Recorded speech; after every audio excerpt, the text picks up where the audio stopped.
Welcome to another episode of Commercial Property Roadshow. You're here with Helen Tarrant, and today I'm actually going to share with you commercial property strategies. So most people go out and they buy a commercial property and they think it's giving them $20,000, $30,000, $40,000 in positive cash flow, and they said, great, I've started, I've got on my journey. Well, no, you bought a property. There's a difference between a transaction and a property strategy portfolio, how to build out that portfolio. So today I'm going to share with you the different type of properties that form a strategy in your portfolio. And then what I'm going to do is break this up into an additional 3-part series. So altogether, there's 4 parts to this video. So today's the introduction, where I'm going to introduce you 4 different types of properties. We're going to talk about the set and forget simple property, most likely the starter property. I'm going to talk about the undervalued property in terms of market rent. And then I'm going to talk about the property that is going to be a total uplift property. And we're going to then talk about generally mixed tenancies and properties that are a little bit more and on a grander scale. So you might want to start with something small, but work onto the grander scale of things. So when you are looking at a property, whether your first one needs to help you move forward to the second one, to the third one, and going forward, where you just go and buy a property, you are doing a disservice to your portfolio. Remember, you're not only generating positive cash flow, you need to be in wealth creation. You need to look at what you're doing for yourself is creating wealth rather than just cash flow. Cash flow forms part of your wealth journey, and there's many attributes, many different areas to it. So you need to add some growth into it. You might need to add chunk deals so that you have more equity to go forward. But it's about growing your portfolio, growing a 6% yielding property to an 8% yielding property over time, making a okay property in your portfolio a great property at the time you own it. And that takes care. That means that you need to look at it as if you're tending a garden, growing the tree rather than just being transactional. It just sits there. Yes, it gives you 20 grand. It's really great than residential, but in the long term, it doesn't serve the purpose. It needs to serve a purpose. And anyone who's finding you a property who doesn't understand that they're wealth creation, or who's not helping you with wealth creation and purely transactional, they're not the right person. You need to be with someone like us who is going to give you a strategy, who's going to help you create wealth and create wealth in the fastest trajectory. And that's why we're going to share with you these different types of property. So let's get started.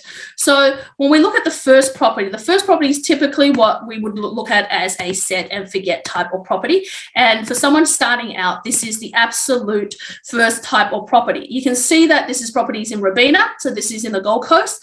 It is in quite a populated area in Robina. It's what we call the space building. So it is quite unique in itself, but lots of residential around there.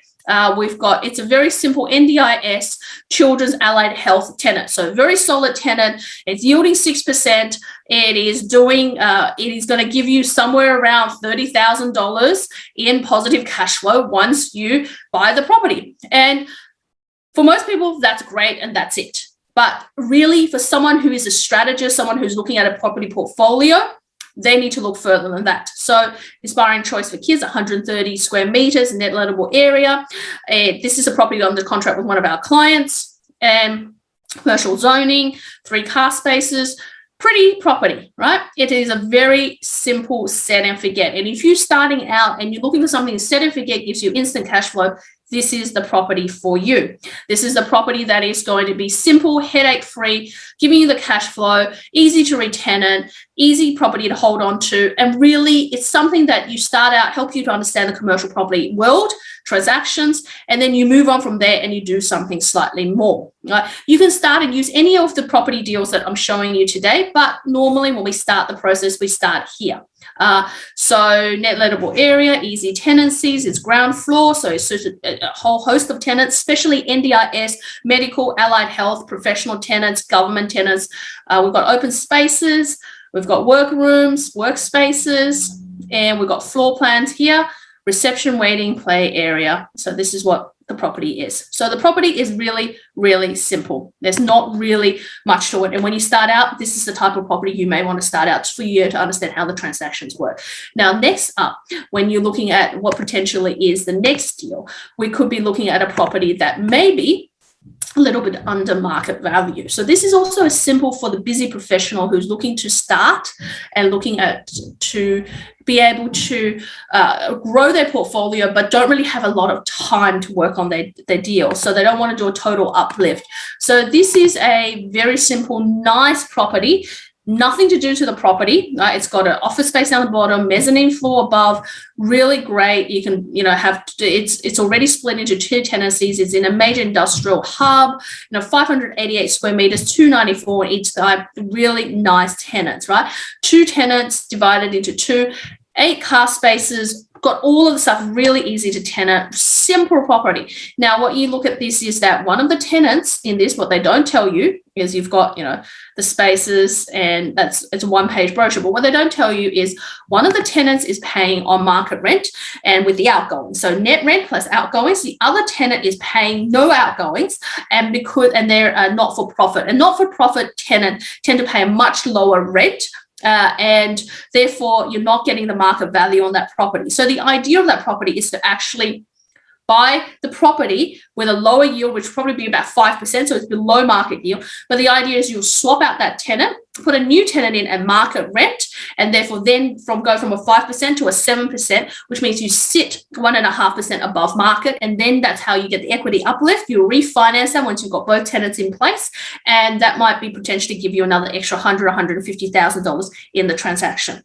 And that is a property that is undervalued, under market, but you've got to pick your under market rents. If you have tenants who are Lifeline, who are Vinnies, tenants who happens to be not-for-profit tenants, you are not going to be able to put the rent up. The only way that's going to happen is that you've got to swap out a tenant. Now, warehouse type properties, that's easy. Sometimes office space is easy if you divvy them up.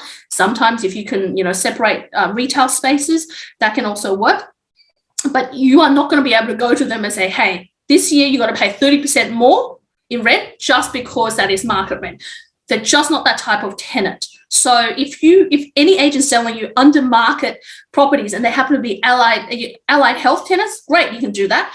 Trade tenants, you can do that. Professional tenants, you do that. But if they are not-for-profit tenants, church tenants, or any of those organizations that depend on government grant and good donations, you're not going to be able to put the rents up. You'll have to swap out the tenants. That's where the difference comes in. And when you swap out the tenants, there's going to be some cost, but you've got to weigh the cost. Like, for example, swapping out this warehouse tenant might be that it might be, say, $20,000, but you're getting $100,000 in gain, right? So you just got to look at the cost of that and to understand that in more detail as you go through the due diligence process as well.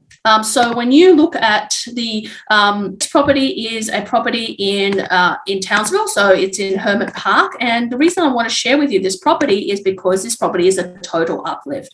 So when we look at this property, this was listed in 2020. Now in 2021, the update on this property is something totally different. So this property itself, it's large warehouse, office, retail space. So it does have a bit of everything, but it's about how you carve up the property. And with an uplift property, if you don't go and either site it physically, and this is why we get someone on the ground to site it, if you don't site it physically and you don't look at how the layout is and you don't know what's going on in that property in terms of how you reconfigure it, whether it's just putting a partition wall, then you're not able to work out if how much the property is going to cost and how you're going to tenant this property. So when we look at this property, it's a large corner site, which is great. You've got the containers there, which is additional income. But the property itself is mixed zoned, about 1,500 square meters of land, 850 square meters of net lettable area. So really great. At the moment, it's showing what the original 3 tenancies used to be, but now it has got 1 tenant. Mr. Rentals there. You've got the leading training assets who have moved, and you've got Norris, who've been there for 15 years, who've also moved as well. So the current holding income is about $53,000 gross, which means that it's covering the outgoings. And if you get into this deal, like most uplift deals, you're going to be either neutral or just a little bit negative. And what we're seeing here is that this originally had 3 tenancies, but that you've got your rates notice, you've got your insurance, management fees, and common area electricity. But until you walk through this property, and you're going to see, and you're going to understand that sometimes some of the walls cannot be moved. sometimes that there's structural walls, sometimes you have to separate new air conditioning, sometimes you have to add more common area spaces, or you might have to add additional toilets. Those things are starting to cost money. Now, they want 1.3 million for this property. After we walked around this property, we actually think, you know, the deal should be somewhere 1.1 to 1.2, because there's probably somewhere around 100,000 minimum to maybe $200,000 of cost, because some of the big spaces of 190 square meters downstairs and 409 upstairs need to be split up. So 190 should be split up into 2 downstairs, 2 retail spaces. Upstairs should probably be 3 or 4 spaces between 80 to 120 square meter space, make it easy lettable for tenants. So do you need to create more amenities? Do you need to move some walls? Do you need to obviously add individual air conditionings to all of these places? Starts to add up as well. So that's one of the things you got to work out. But the other thing is, one of the things you got to be aware of is when you only have one tenant, when that tenant's lease comes up, you know, there's a lot more power for them to negotiate with you on this. And the reason for them to negotiate this with you is because they know the only tenant and you don't want a full vacancy.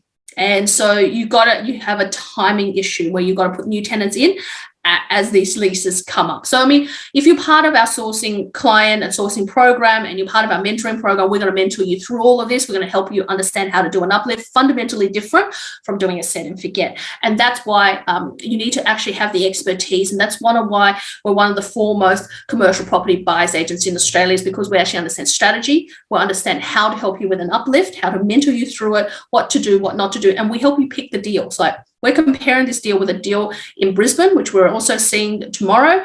And we're going to then compare the deals and work out which is the best for our client based on his situation as well.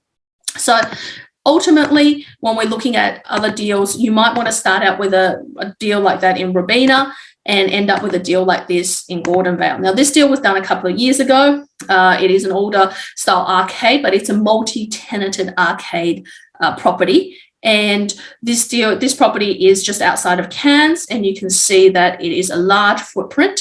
We've got an IGA behind it, but it's got an arcade. It's got about 14 tenants in there, about 2,400 square meters of space, 1,600 square meters of building. So huge, 14 tenancies, 140,000, so very cheap, because when you're outside.